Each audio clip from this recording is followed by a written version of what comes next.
The topics and opinions expressed on the following show are solely those of the hosts and their guests and not those of W4WN Radio, its employees, or affiliates. We make no recommendations or endorsements for radio show programs, services, or products mentioned on air or on our web. No liability, explicit or implied, shall be extended to W4WN Radio, its employees, or affiliates. Any questions or comments should be directed to those show hosts. Thank you for choosing W4WN Radio. Welcome to Success Secrets Exposed with Sally A. Curtis, where we share stories of challenge, success, and inspiration, along with practical tips and strategies to move you forward to your success. And now, here is your host, Sally A. Curtis. Good evening, good morning, and welcome to you all. It's great to have another episode of Success Secrets Exposed and share with you today. Today, we're going to be talking about finding the way home, which is actually a roadmap for unlocking full human potential. So it's going to be a very interesting and very thought-provoking episode for you today. So for those that are new to the show, I'm a content repurposing whiz. I work with brilliant individuals to help them leverage their intellectual property to engage and entice their audience through the power of visually emotive images, etc. I'm best known for turning books into 2 years' worth of social media posts. This helps us create a library of reusable, profitable, and brand assets that help to amplify the impact of our clients because they actually connect with their audience, they stand out, their message is heard, and of course they get to reach more people with ease. But more importantly, let me share you a little bit with you about our guest today, Peter Tran. Now, he is actually a macroeconomist, a strategist specializing in predicting financial crisis and identifying changes in the market. He's actually written several books, one, The Investment Blueprint, and the one we're going to be talking about today, Finding the Way Home. Now, this was originally inspired as a gift for his daughter. As he just shared with me, it was a gift of what he classifies and is very relevant, real wealth about life in general. Now, that vision of inspiring his daughter and giving a legacy piece to his daughter increased and became a vision to elevating humanity in general. It's a vision for a world filled with love, collaboration, opportunity, and understanding. A place where we can actually work together to create solutions, overcome common challenges, and a place filled with warmth, that warmth of the human spirit. A world in which nature flourishes in abundance, and a world in which the human essence blossoms. So finding your way home helps provide a clear and decisive roadmap that lays the foundation for profound transformation, giving us all the opportunity to have endless new positive possibilities. So please help me welcome to the show, Peter Tran. Oh, thank you, Sally, for that beautiful introduction. You're very welcome. I know from when we very first spoke, which seems like a long time ago now, considering how fast this year has gone, how I found you to be so very inspiring with this journey and this sharing that you've begun a quest with, I suppose. So can you share a little bit of of your, I suppose, backstory as it relates to why this book, perhaps why the two books that you've authored, and how that relates to your daughter and her friends, as you were sharing with me before? Well, absolutely. It's a bit complicated story, but I'll walk you through the journey. So I know the two books is a little bit contrast each other, but there are a clear relationship between. The first book is my first journey. I mean, the journey inwardly and spiritual is started very early age for me. I guess even around 6 or 7, I was very sensitive to human suffering. And I have this keen awareness of my surrounding and living in the communist country in Vietnam.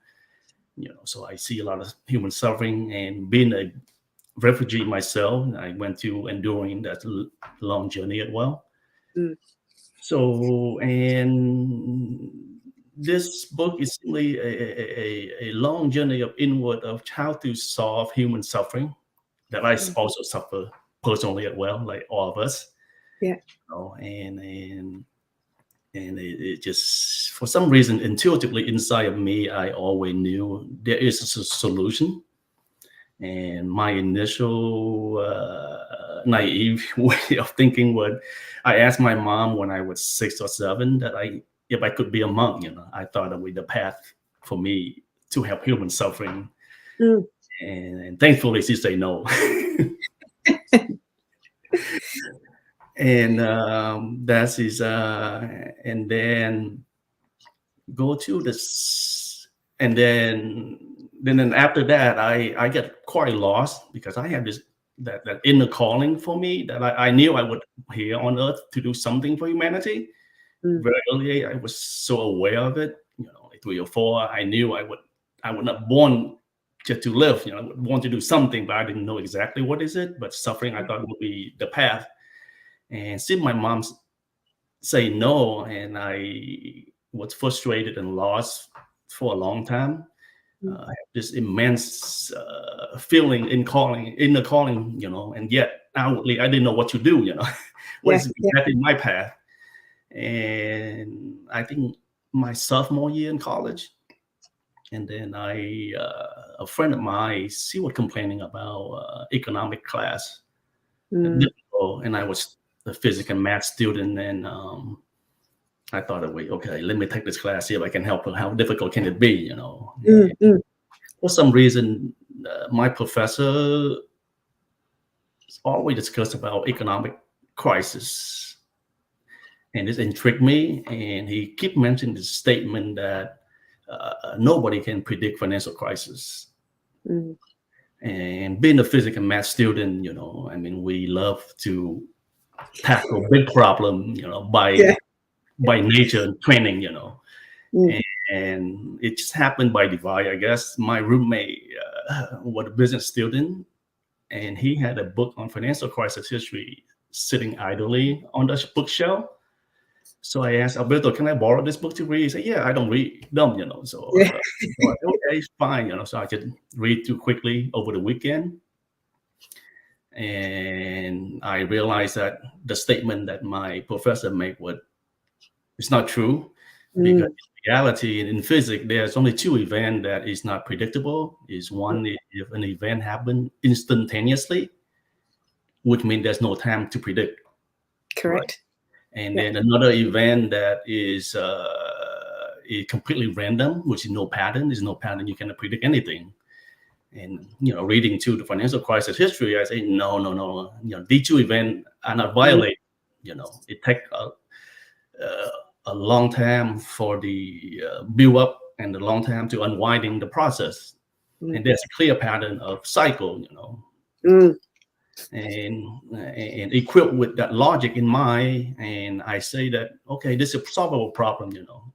And it might not be easy, but the real motivation for me, that was the intellectual side of it, but the spiritual side of it is that, okay, now I find the path, maybe I can predict this and help human suffering from economic sense, Yeah. And then it took me 20 years of mastering that process, In 2000, I predict this. And then 2007, I went to Wall Street. I also predict the crisis. I realized that, what I predict, I don't really help people that much either, because no one listens to me, because they think I'm. And then this book came about is because of me going to the deep hole of the money system. That helped me really understand the control mechanism that leads to a lot of suffering. And in this case, it's the money system itself. And it helped me really put together the chapter 3, what I call social viruses. Yes. Yeah. So the 2 foundation that is I call them the photograph for all social viruses to mutate and grow is institutional religion and money system itself. Those are the 2 main things, And religion I figured out very early age, because of my spiritual, I guess, I don't know, from my previous life or something. Yeah. So Yeah. at a very early age already, that is something, it's not correct and it doesn't make sense to me intuitively.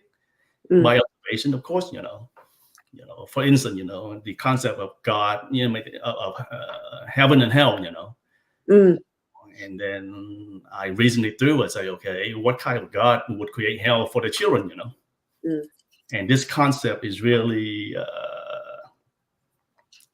clear, make it more clear to me when my daughter come into my life. And now that I truly experience the unconditional love, it's also me to God even more. Now I really know what unconditional love is by experience, not by theoretical. So Yeah. So, and then all along these two books is simply, I have another secret. Before my daughter come along, I have this the secretive why I want to do these two books, because I was planning to using my skill in finance to build school for orphan children. And these are the books that I want to create foundation, to create new leadership, to change humanity. So that was my secret until my daughter come and it become for her. You see, become the catalyst for me to manifest even faster. So I never share this with anyone about my true intention with the true book from beginning. It was a long seeding process. Very, for a long time I took note and have a vision of the two book that I want to write. Yeah, I think you've touched on a couple of things there. I think that the gift that you were given with that, that keen awareness and insight at a very, very young age, in a lot of cases, when you're talking to other people that are having their, their spiritual awakening or they're on their journey of spirituality, that often starts much, or especially from what if I'm thinking about my friends and colleagues and that sort of thing, it often starts much later for us when we look back retrospectively. I'm going to also say that there's often such children that you meet along your journey, and I think the phrase we use here is, oh, that one's been around before, e.g. that you can see that they've got this long, they've got a whole lot more wisdom beyond their years. So you can sort of see these children like yourself that were gifted with this, this keen awareness and insight very, very early. That's then spurs them on to have such a profound impact on the world and humanity, as you've certainly been doing over the last few years. And I love that you brought in the daughter and how that unconditional love, because that is such a huge experience when you have children for the first time, and with children you really experience that unconditional love.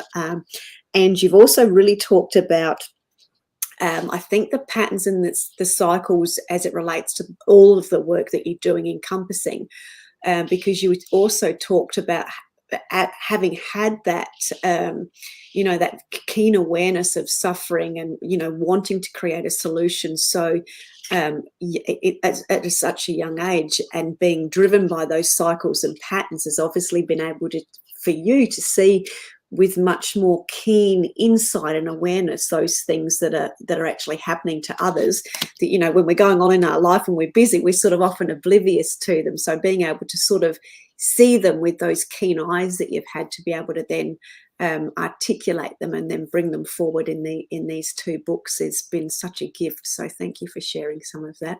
Thank you. Yes, it's helped with the focusedness, and it's It's mentioning the book and how the mind work and everything else that I lay out. That's part of my experience of learning and observing. These are the kind of things that I want to help my daughter and other people too. I think it's a very powerful book in terms of application. And, and realistically change their life, not just like, okay, think positively, but then so what? How are you going to change it? Wow. Yeah, and that was, I think, too, when you gifted with a journey or a quest such as this, how you're so well supported, having your friend in college just having to have that, the book that he wasn't reading on the money system and the history of it as well. Just perfectly timed that was sitting there for you as well. What I'd also just sort of moving more into the book, because it is so incredibly profound, And some of the key talking points that we wanted to go through and to chat with today was, understanding, I suppose, that I'm going to call it the fundamentals. And you've sort of talked about that human essence. And we touched on the purpose and the identity, and knowing that we're here for more. And often that doesn't come till much later for individuals. But you talk about, I suppose, in chapter 1, as it relates to, I'm going to use the term remembering to be human. So talk us through some of the fundamental operating as it relates to being human, that essence of being human. And I suppose how you see that operating, because I'm sort of thinking there's going to be some systems or fundamentals in there that you can share with us. Sure, of course. And can I take a little delay related to the chapter 1 too? I want to lay out the roadmap of. It's a little bit complicated. I think people have a hard time reading the book too, but I'm going to put it together right now in terms of suffering, and then related to how chapter 1 would solve the problem. So basically, the root cause of human suffering. I mean, there are many layers of suffering, cause of our suffering, and our suffering is immensely, and it's happened on so many levels. It's just that we don't even know exactly what we're suffering from. Yeah, it's overwhelming. Because this world is so negative. Or tilted to negative side of duality. And getting more extreme. And for thousands of years, and we have no idea what we suffer too. So I'm going to lay out the root cause of all suffering, and then I'll talk on 2 different layers of it. The first cause is basically we heading in the wrong direction of reality. And this is related to basically when we're heading in the wrong, we don't have the internal compass of life, And what exactly the internal compass of life, which is chapter 1, basically cover that. And our internal compass of life constitute 3 things: our human essence, and our human purpose, and our human identity. That would become our, you can say that from computer term, operating nature, which I will relate to that later, how we are, So, and if we don't know those 3 things clearly, then we don't know what direction of reality we go into, and make us vulnerable to accept wrong belief and dogma, and keep leading us in the wrong direction of reality. And if we are heading into wrong direction of reality, it doesn't matter whether we turn left or right. We're always wrong, Yeah. And eventually, it's only leading us further away from our reality. And that's why I named this book purposely called Finding the Way Home. The way home is finding the right direction of reality. It's the first order of business. Okay, and how does it impact into suffering is that when we are in the wrong direction of reality, what it does is that it systematically degrade our consciousness and disconnect us from what I call in the book is the fiber of life. And what exactly the fiber of life? The fiber of life is simply our relationship with ourselves and external world. And external world is comprised of family, friend, human nature in generally, and animal and nature and creator. Those so you can call it triangulation. Is it ourselves? We disconnect from ourselves first, and then we disconnect from family, and then from creator. So those are in nature of self, and we can observe this in reality right now. That's what we suffer from. We suffer from because we constantly disconnect further and further from that. And through the effect of our lower conscious level. And the more strange of the fiber of life we disconnect, the deeper our suffering. And then our suffering is there are 4 paths to our suffering. The first one is our spiritual suffering, which most people know what we suffer from. The mental suffering, I think a lot of people know about that. And our emotional suffering and physical suffering. And those are the more 4 main characterization. So And finding the way home, I mean, the human essence would help us first to get back to that. So what exactly human essence? We ask someone, what are we, a human being, you know? So in the book, I call them the gift of life. And our first human essence is basically we create our love. Okay, it's nice, you know. I mean, Bible, everyone say that. What does it really mean? Translate into application wise, right? Yeah. What it really mean is that for practical purpose, that means that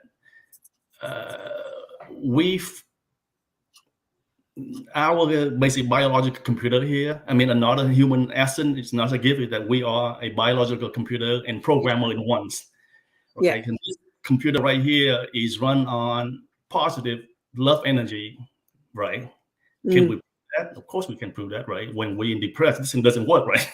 Yeah. You know, we break down and, you know, I mean, this thing, it just doesn't function, you know. But when we are full of love and deep and creative, we can create magic, right? So basically, this computer run on positive energy, which is love in this sense. So that is the gift, right? Another gift that we have is another essence of our existence is that we live in the world of duality.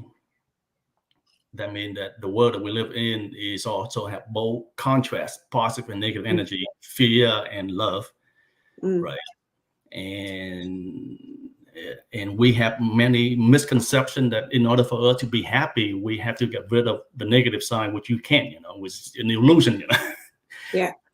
And the secret is that we have to learn to evolve and balance and transcend beyond duality. That's how you can, you know, raising up your happiness to the ultimate level is transcend duality. Yeah. And that is, you know, and then another human essence is free will and conscious thinking, you know. Yes. Yeah. And how does that impact our life? What does it really mean in terms of application? At the creative being, it's implied that when we create something new, right, that means we have to take risks. We take risks? We have to take risks, calculated risks, right? Because creative means you have to create something new that you take risks, right? Yeah. And along the way, you have to make mistake too, right? So risk and mistake are an inherent part of our natural existence. Yeah. And yet our culture and everyone else always make us fearful, you know. And when we fear, we not live up to our potential, you know. It unlock our potential. Yeah. So you can see the connection there. So understand though that if you know the operating nature, you know, we need positive energy, cultivate that. We need to take risks, right? And we need to embrace making mistakes, right? And then duality is simply part of our reality in this world, you know. You cannot escape, you know. And then we are a biological computer and programmer in one, you know. And we have to learn how to use the computer, you know. If I'm giving someone a computer they don't want to use, it's a waste of time. So that we, you know. Yeah, and I love that. I'm just going to say in the book when you talk about social viruses and the mind, and you sort of you're sharing about the whole fact that we are that biological computer, and you know we are the programmer of our own of our own computer as well, and how to sort of work with, you know, educating the brain and I suppose revealing and allowing and embracing those, you know, taking the risks as well as making mistakes. Because there was one element, I think it might have been in chapter 4 when you were talking about, it was around when you were talking around love, and you were talking about false and real programs, which is what you were just touching on there as it relates to it, because we often are very fearful, and fear is a word that people are very familiar with, but also as it was relating in that chapter you were taught, I've written the words down, and these were the words that I chose, but there was a number of them: courage, independence, empathy. And something that I've really loved through reading and sort of having conversations with you is that I'm going to call it self-reflection, but that, you know, that inward journey to magnify the external continuation of that journey. Yes. So, sorry, I didn't want to interrupt, but I just really wanted to sort of emphasize that biological computer concept and how you've talked about programming it, there is some, as you said, there's very practical tips and strategies to actually help people do that. But I love the way that you actually started and framed it, that it all starts with that component of love, and then what the real programs are. So I'll let you continue. Oh, well, thank you. Yeah, what you mentioned, I think I did the comparison between the forced belief versus the natural belief, which is our operating nature. That is I think that table is a little bit taking the concept of essence into more practical terms, like courage, compared with fear, and then perfection versus harmonization, Yes, that was nature. So we know. So I lay out the list, so we will know exactly in terms of how to use them. And I think too, you've just actually highlighted something there for me too. When you're actually looking at that table or that list or those words, you can actually feel in your body the resistance when you're sort of reading and I only wrote the word fear down because that was enough for me. But that, when you look at those words that are the non-real, and then you look at the words that feel more real, that feel more opportunistic and free flowing, there's actually a different sense, because as you said, harmonizing and courage and independence and empathy, they all feel very different to the other words. And I think that's part of the evolution process, is bringing more of that to the world. Because no word is resonate with our human essence, so we don't resist something that we resonate with, Like fear, we don't resonate with them, it doesn't, we just like, it's something that comes naturally to us. We feel it immediately, So that's how you can test it out, into what we call intuition, The word it resonates with our human essence. It flows in naturally without effortless, That's what you described. Great explanation, because a lot of people actually do say, from a reflective point of view, I should trust my intuition a little bit more, especially when you haven't done it. And I think we've all had those moments where you've had that little flash. I had one the other day that said, you just go and check such and such, and I didn't go and check it, and then I should have done because it went wrong. So we do have those little moments, and I think the more that you accept and appreciate and acknowledge them, the more you actually have. So this is part of that resonance and things that you're talking about, and the intelligence that the body has, being a biological computer. And this is an issue that I think we don't listen to our intuition, number one, because we didn't know about it. We don't have an intellectual understanding of our operating nature. And then we don't understand the social virus and how the mind works, and because we have so much negative social virus happen in our mind, and we don't know whether our intuition originates from this or from the heart, Yeah. You see, subconscious, sometimes you can be tricked by your subconscious thinking, you think an intuition, but until you really understood the whole mechanic of your mind, how it worked between the conscious mind and subconscious mind, how is create our reality and influence us, then and then combined with understanding our human essence and identity and purpose, then we can distinguish between whether it's a real intuition or it's just a fake one, of course. Again, and this is where, because we have so many wrong intuition, and we go back into the fear again. We did one wrong, and then the fear between prevent us from utilizing it. Yeah, I think too. Somebody expressed it the other day to me, that when we feed the monkey, and we'll just call fear the monkey at the moment, when we feed the monkey, he becomes more active. E.g., if you acknowledge him and sort of tend to listen to him a little bit more, he becomes much more active. But if you sort of ignore him and sort of have the ability to work out what's the truth and what's not the truth, you actually start to sort of almost starve that monkey and start to be more aligned with your own essence, the true essence. Yes, absolutely. And it's a complicated process, but it's doable. There's one unique book about this. I took the concept from what I did in financial crisis. Very practical and systematic. Create solution, not just theoretical. Yeah. And I think for me, that's been, you've just nailed something else there for me. You've actually utilized from the financial cycles perspective and being able to see those patterns and cycles, you've the ability to be able to marry that over to how we operate, even on that spiritual level and from that intuition, because you can see patterns.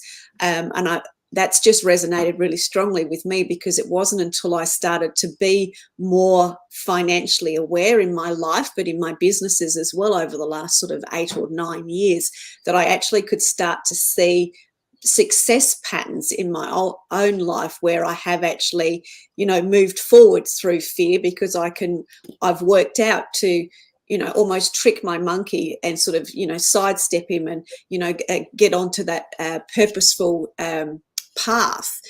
So a lot of that comes back to, I suppose, programming, doesn't it? But it's understanding those methodologies in a very practical way that we can continue to evolve as humans. Yeah, absolutely. Because involving with solving financial crisis, I have to use more conscious mind rather than subconscious mind. Subconscious mind is not a thinking mind, it's a reactionary, that's emotional reaction. It's a monkey, that's what you call it, subconscious mind. It doesn't think, it just react. It's very powerful, but just react. Where the conscious mind, thinking mind, and because many of us have been, because the social virus lock us in low conscious, we don't use our conscious mind much, we typically be passive and reactive emotionally, and then to keep us in the low conscious orbit of the low consciousness, and because I am also aware, and I would luckily, I guess by divine leading me to this solving financial crisis, I exercise a lot of the conscious thinking and become my nature, Yeah. And it's very helpful. But now I go the other way. Now that was too much thinking. Now I have to balance out with my feeling. Yeah. Yes. But isn't it beautiful how you've been able to do that and actually can now have those very balanced conversations.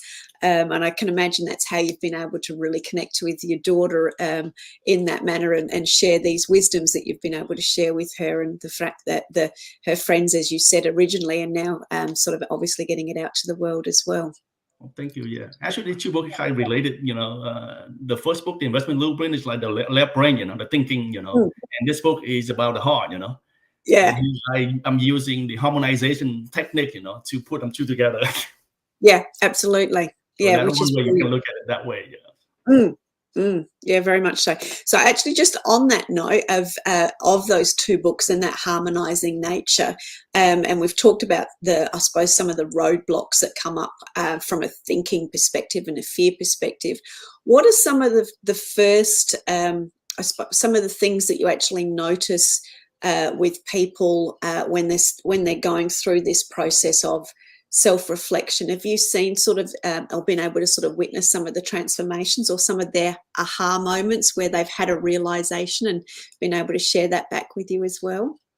Oh yes, I have. I guess my co-author, from the book, Danish. Yes, Danish. Yeah. Yes. Initially, he was more into the finance, and he was on a journey of awakening.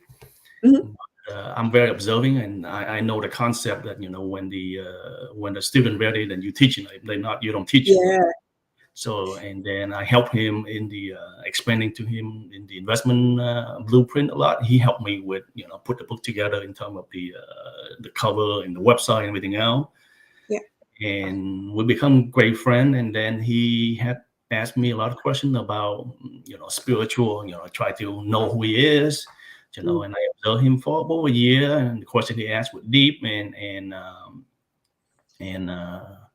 sincere, and I think he's ready. So I asked him to join me doing the second book.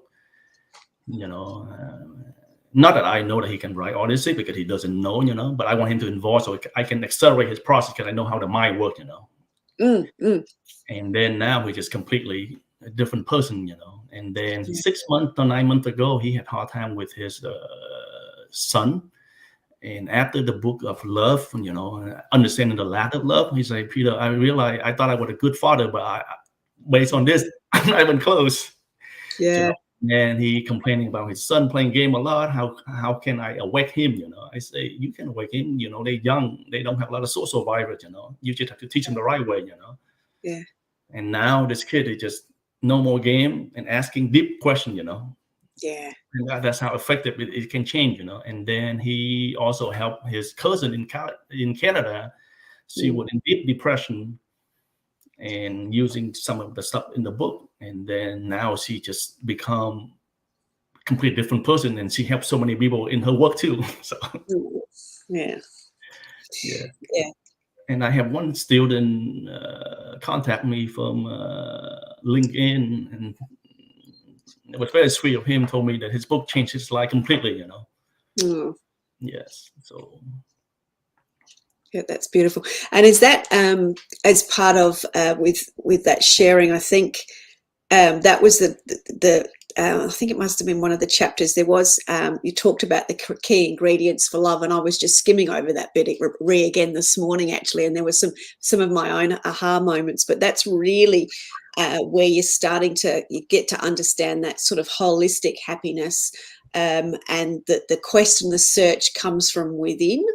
And then that sort of helps you move on to that, finding your way home, which is coming back to you. You've just reminded me then there's actually a phrase that you actually said. Hold on 2 seconds, I've written it down. This was the phrase that I love, Peter. It was, once the seed of love takes root, the tree of happiness begins its life. Oh yes. It just came. It just came from upstairs. I'm just a pen, in the God hand. So I know it came out for some reason. A lot of things in this book, it just came out of just like this. So yeah, and I think that's.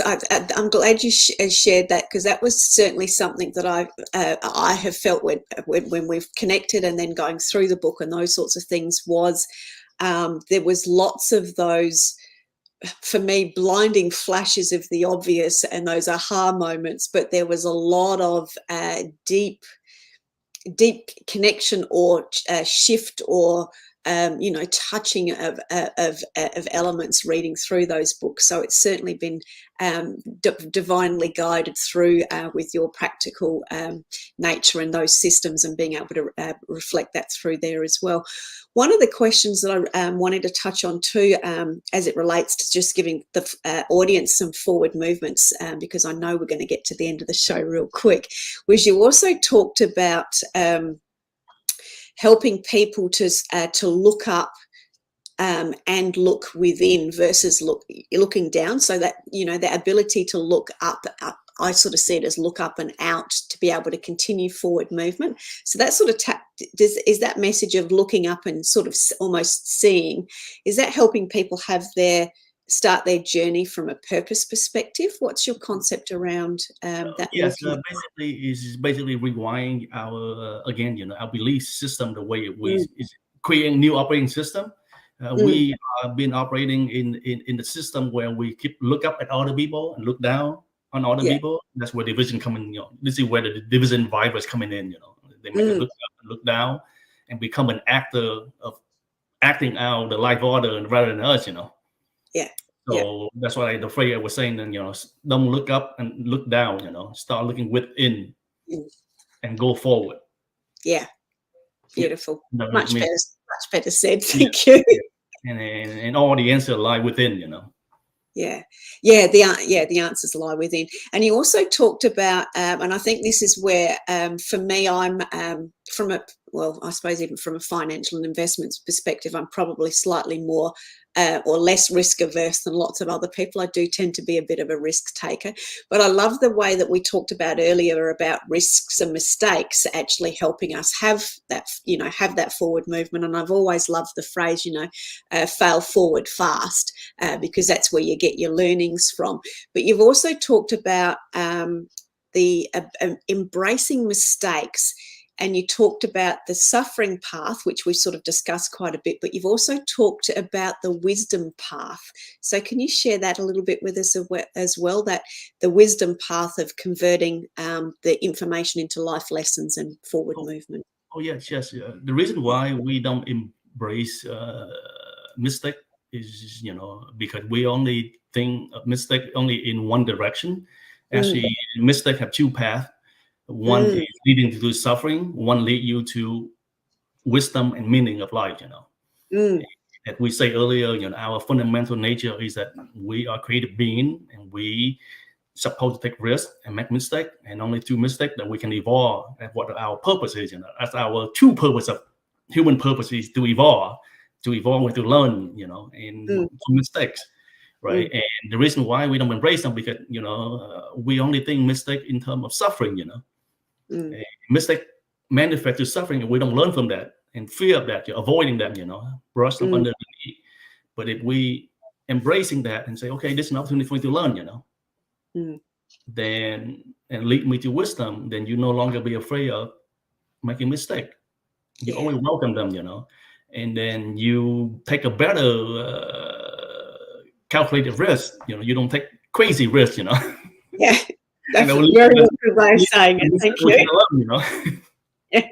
So we're not intelligent about that, So, and to move forward, I usually advise people, anchor two things in life is that you are here to learn and embrace mistakes. If you have those two, it will allow you, it become a launch pad for you to cultivate new belief and mindset. That is the foundation to us to build a new belief system and mindset that allow us to get back in the right direction, Yeah. And so, and if we say that, for instance, how the application of anchoring learning at our belief operating nature is very powerful, in the sense that in terms of application, say that people have problem with emotional reaction, right?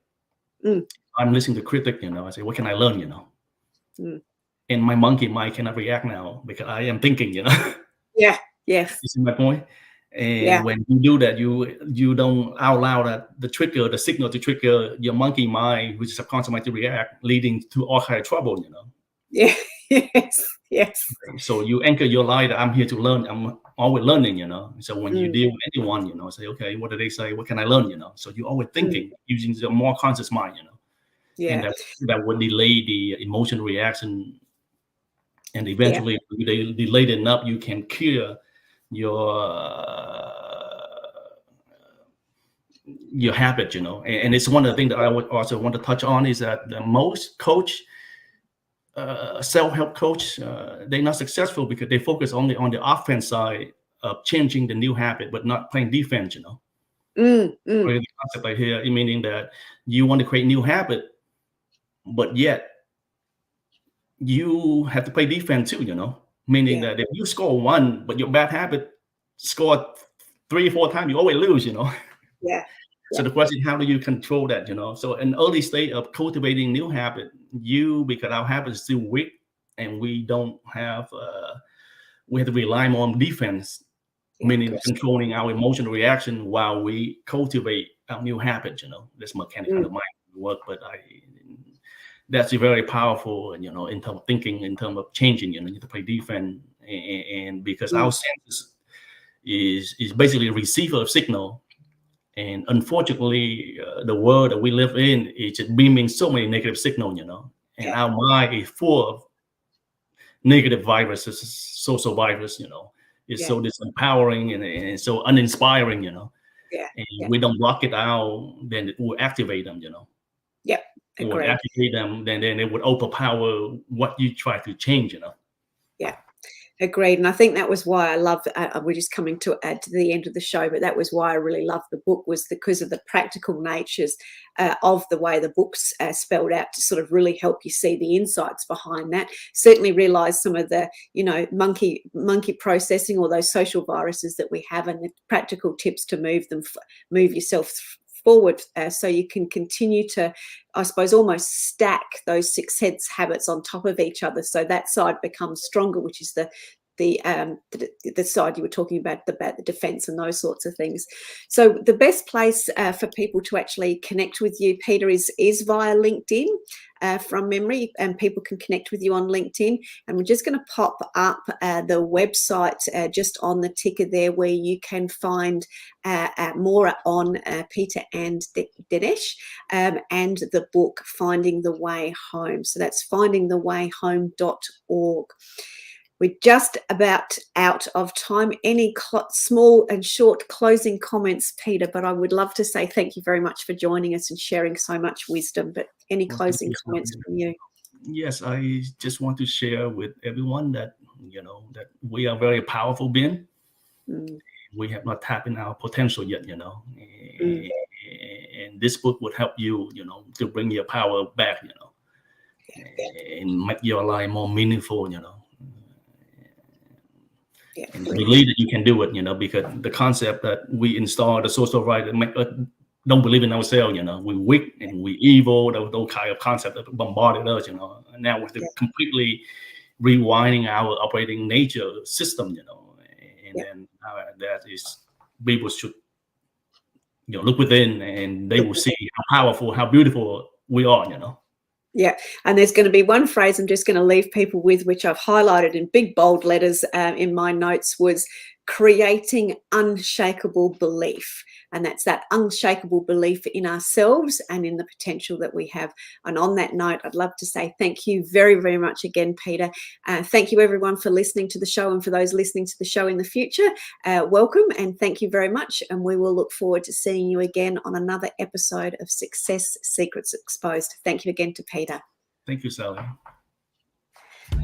That's it for this week's episode. Thank you so much for joining us, and I trust that you got some inspirational tips to move you forward. You can find this episode along with many more on your favorite streaming platform such as iHeartRadio, Spotify, iTunes, and more. See you next Thursday at 7 p.m. Eastern Time for more Success Secrets Exposed with Sally A. Curtis.